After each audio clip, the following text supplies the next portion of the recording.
നമ്മുടെ നാട്ടിലെ ഹോസ്പിറ്റൽസിൽ ഡോക്ടേഴ്സ് ഇല്ലാത്തൊരവസ്ഥയെ പറ്റി നിങ്ങൾ ആലോചിച്ചിട്ടുണ്ടോ?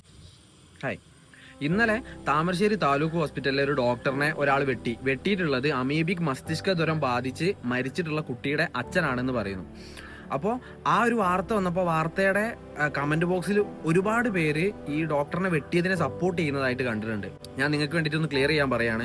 ഈ അമീബിക് മസ്തിഷ്ക ജ്വരം എന്ന് പറഞ്ഞു കഴിഞ്ഞാൽ കുട്ടിയെ ഹോസ്പിറ്റലിൽ എത്തിച്ചതിന് ശേഷം ഡോക്ടർ ഇഞ്ചെക്ട് ചെയ്തിട്ടുള്ള വൈറസ് ഒന്നുമല്ല. അത് ഈ കുട്ടികൾ തോട്ടിലോ കുളത്തിലോ ഒക്കെ പോയിട്ട് കുളിക്കുന്ന സമയത്ത് അവിടെ നിന്നും അവരുടെ ശരീരത്തിലേക്ക് കയറി ബ്രെയിനിലേക്ക് എത്തുന്ന ഒരു അമീബയാണ്. ഇത് ബാധിച്ചു കഴിഞ്ഞാൽ അയാളെ രക്ഷപ്പെടുത്താനുള്ള ചാൻസ് വളരെ കുറവാണ്. മോസ്റ്റ് ഓഫ് ദി കേസസ് അങ്ങനെ നടക്കില്ല, രക്ഷപ്പെടുത്താൻ പറ്റില്ല എന്ന് തന്നെയാണ് പറയുന്നത്. എന്തായാലും ഇയാള് ഈ ഡോക്ടറിനെ വെട്ടിയത് കൊണ്ട് അയാൾക്ക് ആ കുട്ടീൻ്റെ ജീവൻ തിരിച്ചു കിട്ടിയിട്ടുണ്ടോ? ഇല്ലല്ലോ. അത് മാത്രമല്ല, ഈ കമന്റ് ബോക്സിൽ വന്നിട്ട് ഈ ഡോക്ടേഴ്സിന് അങ്ങനെ തന്നെ വേണം, ഇവർക്ക് ഒരുപാട് സമ്പാദിക്കുന്നുണ്ടല്ലോ, അപ്പോൾ ഇങ്ങനെയൊക്കെ പോട്ടെ എന്നൊക്കെ പറഞ്ഞിട്ട് കമന്റ് ഇടുന്ന ആളുകൾ നിങ്ങൾ എന്ത് വിചാരിച്ചിട്ടാണ് ഇടുന്നത്? നമ്മുടെ നാട്ടിൽ ഡോക്ടേഴ്സ് ഇല്ലാത്തൊരവസ്ഥയെ പറ്റി നിങ്ങൾ ആലോചിച്ചിട്ടുണ്ടോ?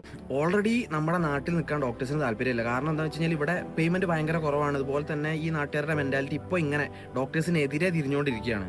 അപ്പോൾ ഒരുപാട് പേര് ഇവിടുന്ന് പഠിച്ചിറങ്ങി നേരെ പുറത്ത് രാജ്യങ്ങളിൽ പോയിട്ട് ജോലി ചെയ്യുന്നുണ്ട്. ബാക്കി ഇവിടെ കുറച്ച് ആളുകൾ മാത്രമേ ഉള്ളൂ. അവര് നാടിനെ സേവിക്കണം, നാട്ടുകാരെ സേവിക്കണം, ഇതൊരു സർവീസ് ആയിട്ട് ഏറ്റെടുത്തിട്ടാണ് നമ്മുടെ നാട്ടിൽ നിൽക്കുന്നത്. അവരെയും നിങ്ങളിങ്ങനെ ഈ വെട്ടുകയും കൊല്ലുകയും ഒക്കെ ചെയ്യുന്ന ആളുകളെ സപ്പോർട്ട് ചെയ്ത് പേടിപ്പിച്ചു കഴിഞ്ഞാൽ അവരും കൂടെ ഇവിടുന്ന് കുടുക്കെടുത്ത് പുറത്തു പോയി കഴിഞ്ഞാൽ നമ്മുടെ നാട്ടിലെ ഹോസ്പിറ്റൽസിൽ ഡോക്ടേഴ്സ് ഇല്ലാത്തൊരവസ്ഥയെ പറ്റി നിങ്ങൾ ആലോചിച്ചിട്ടുണ്ട്? ഒരു മേജർ സർജറി ചെയ്യണമെന്നുണ്ടെങ്കിൽ നിങ്ങൾ നാട്ടുവൈദ്യന്മാരുടെ അടുത്തേക്ക് കൊണ്ടുപോകുമോ? വെറുതെ വള്ളി പിടിച്ചിട്ട് പണി മേടിക്കാൻ നിൽക്കണ്ട.